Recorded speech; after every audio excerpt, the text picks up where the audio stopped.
right now, I want you to know that all of you are the foundation upon which the movement for human liberty is built and the very engine that drives it. You are the power.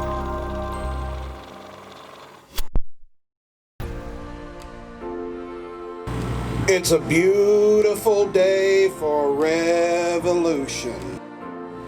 That's why we're all here. None of us want to be here. None of us want to be involved in politics, but we know that we don't have our rights and we must stand up against them. The next Vice President of these United States, Mr. Spike Cohen. Who's ready to take back the power?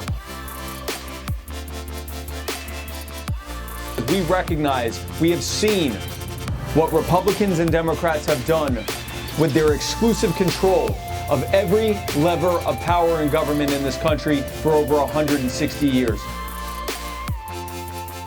The reason that we're libertarians is because we know what we get from Republicans and Democrats. We know that the only way for us to live as free as we wish to is to take the power back. We know that the way for us to live our best lives is to have our power and our freedom and our money back so that we can choose how to live and have those barriers and burdens that they put in place removed so that we can thrive. That's why we're libertarians, and that's why we're voting for Jorgensen. Everything that the Republicans say they're going to do, they don't do. Everything the Democrats say they're going to do, they don't do. They act exactly the same when they get into office. And who here is sick and tired of watching that same militarized police state tell you what weapons you can own to protect yourselves and your communities and your loved ones while they go and buy whatever military equipment they want and stick you with a bill for it?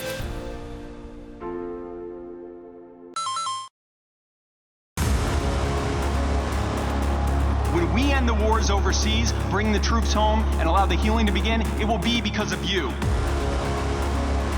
There are soldiers currently deployed who weren't even born when the war on terror began. There's no reason for us to be defending the rest of the world. It only makes things worse. We've got to come home.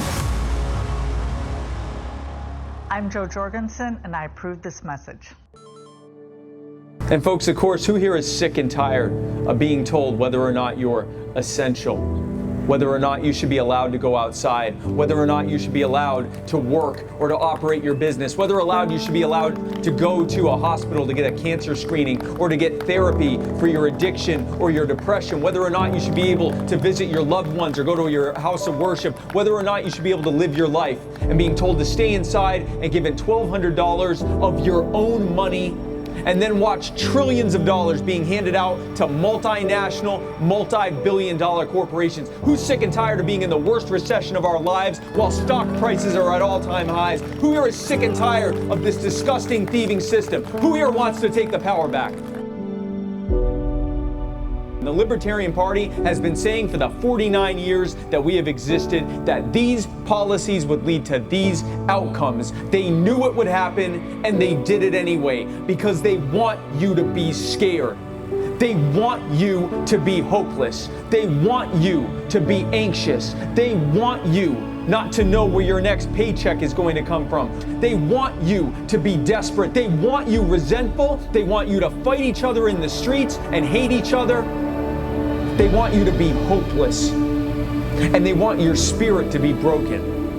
Because if they can make you hopeless, and if they can break your spirit, it's that much easier to convince you that all you need to do is just give them the rest of the control.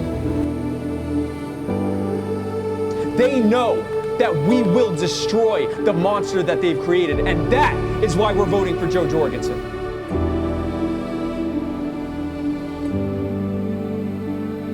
I'm Spike Cohen, and you are the power!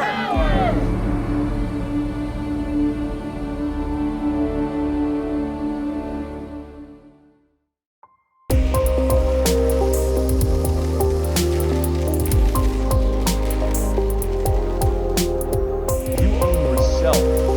You own your life and your body. You own your labor and the product of your labor, which is your property. You are the power.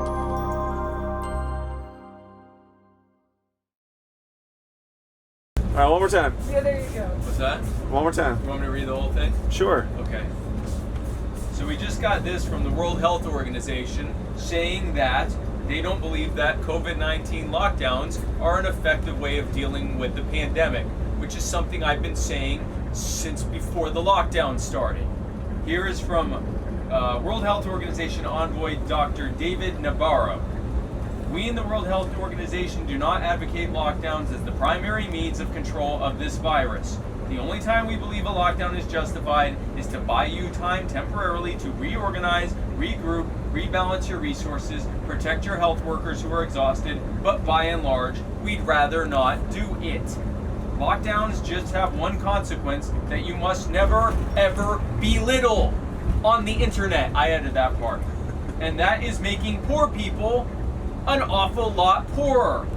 Just look at what's happened to the tourism industry in the Caribbean, for example, or in the Pacific, because people aren't taking their holidays. Look what's happening to smallholder farmers all over the world.